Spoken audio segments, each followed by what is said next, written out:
हरी हरी बोल। मैं रमा नीलम शर्मा चंबा से बिलोंग करती हूँ। मैं एक हाउसवाइफ हूँ और मेरे 2 बच्चे हैं। मैं गोलोक एक्सप्रेस के साथ 2016 में नितिन गुप्ता जी के माध्यम से जुड़ी और मैं आज आप सबके साथ अपनी स्पिरिचुअल जर्नी शेयर कर रही हूँ। मैं बेसिकली गुरदासपुर से बिलोंग करती हूँ और मेरे घर में बचपन में धार्मिक माहौल था और रामायण और भगवत गीता पढ़ते थे और मैं भी स्कूल जाते समय एक चौपाई रामायण की पढ़ के ही जाते थे। और शादी होके चंबा आई और यहाँ भी धार्मिक माहौल था। मेरे मदर इन लॉ रामायण भी पढ़ते थे, भगवत गीता भी पढ़ते थे, परंतु हमें ना समझ आती थी, ना कभी समझने की जरूरत समझी और लाइफ चल रही थी। परंतु एक टाइम ऐसा आया कि जब मैं अपनी लाइफ के सबसे मुश्किल दौर से गुजर रही थी, तब मुझे एक दिन नितिन गुप्ता जी मिले, जो कि गोलोक एक्सप्रेस के को फाउंडर हैं, और उन्होंने मुझे गोलोक एक्सप्रेस ज्वाइन करने के लिए कहा और मंदिर आने के लिए भी कहा कि मंदिर में, लक्ष्मी नारायण मंदिर में हरि नाम संकीर्तन होता है, आप आया करो। और जब मैं वहाँ जाने लगी तो मुझे बहुत अच्छा लगने लगा, क्योंकि वहाँ पे नितिन जी द्वारा भगवत गीता के एक श्लोक भी करवाया जाता था और हरि नाम संकीर्तन भी करवाया जाता था। और जब मैंने सुनना शुरू किया तो मेरे जैसे एक उदासी थी अंदर, वो धीरे धीरे दूर होने लगी। फिर मैंने सुमन गुप्ता जी के माध्यम से अपनी भगवत गीता की रीडिंग शुरू की।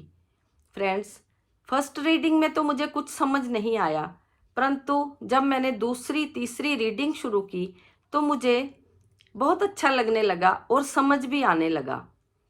और धीरे धीरे मेरे प्रश्नों के उत्तर भी मुझे मिलने लगे। जैसे कि मैं बहुत उदास रहती थी और अकेलापन महसूस करती थी, वो सब धीरे धीरे मेरा दूर होने लगा। तो भगवत गीता को जैसे जैसे मैं पढ़ती गई, मेरी लाइफ में बहुत सारे बदलाव आने शुरू हो गए।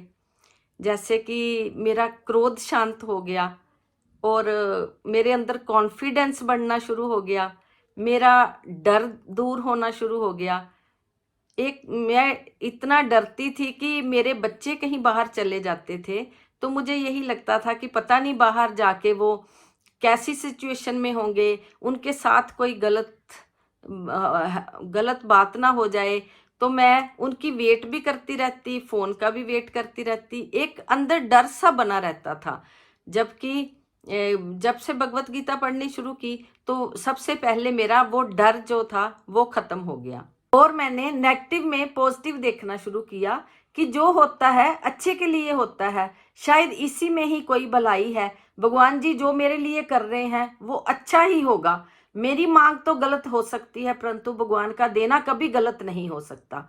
तो फ्रेंड्स, मैं अब आप सबके साथ गोलोक एक्सप्रेस के बारे में शेयर कर रही हूँ कि मुझे गोलोक एक्सप्रेस क्यों अच्छा लगता है। गोलोक एक्सप्रेस में हमें घर बैठे ही सत्संग प्रोवाइड होते हैं और हमें कहीं बाहर नहीं जाना पड़ता। 7 दिन हम सत्संग सुन सकते हैं और कोई भी समस्या हो उसका समाधान मुझे इनके श्लोक से ही मिल जाता है। जैसे कोई मन में उलझन होती है कि कोई क्वेश्चन मेरे मन में उठ रहा है, तो अगले दिन ही उसका आंसर मुझे सत्संग में जरूर मिल जाता है। तो हमारे गोलोक की ये विशेषता है कि हमें कहीं भी बाहर नहीं जाना पड़ता, कहीं तैयार होके बाहर नहीं जाना पड़ता। तो इसके लिए मैं रोज की क्या प्रैक्टिस करती हूँ, अब मैं आपको ये बताना चाहूँगी।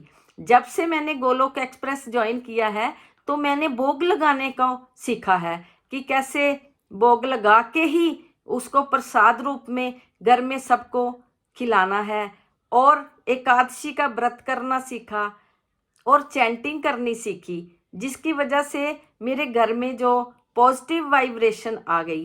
तो जब भी खाना बनाती हूँ तो चैंटिंग बॉक्स लगा रहता है या मैं चैंटिंग करती हूँ। वो सब मैंने गोलोक एक्सप्रेस के साथ जुड़ने से ही सीखा है। तो मैं आप सबको भी यही कहना चाहूँगी कि आप भी एक बार गोलोक एक्सप्रेस में इसे जरूर सत्संग सुनिए और रेगुलर रहिए, चाहे कुछ समझ आए या ना आए, सत्संग को हमें रोज सुनना है। तो एक मेरे मन में मिथ था, जो कि शायद कि भक्ति जो है वो नहा धो कर ही करनी है या एक पर्टिकुलर टाइम पे ही करनी है। परंतु ये मिथ भी मेरा दूर हुआ कि भक्ति तो हम कभी भी कर सकते हैं, बिना नहाए भी कर सकते हैं। जैसे हमें बताया जाता है कि माला जाप करो, कहीं भी करो, कभी भी करो, उसका हमें बहुत पॉजिटिव साइन देखने को मिलता है। तो मैं निखिल जी, नितिन जी का थैंक यू करना चाहूँगी, जिन्होंने हमें इतना अच्छा प्लेटफॉर्म प्रोवाइड करवाया है, जिसकी वजह से मैंने तो नया जीवन जीना शुरू किया है।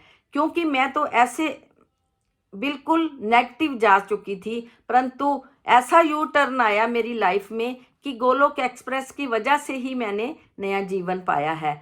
तो मैं आप सबको भी यही कहना चाहूँगी कि गोलोक एक्सप्रेस में आइए, दुख दर्द भूल जाइए, ABCD की भक्ति में लीन होके नित्य आनंद पाइए। ना शस्त्र पर, ना शास्त्र पर, ना धन पर, ना ही किसी युक्ति पर, मेरा जीवन तो आश्रित है प्रभु केवल और केवल आपकी कृपा शक्ति पर।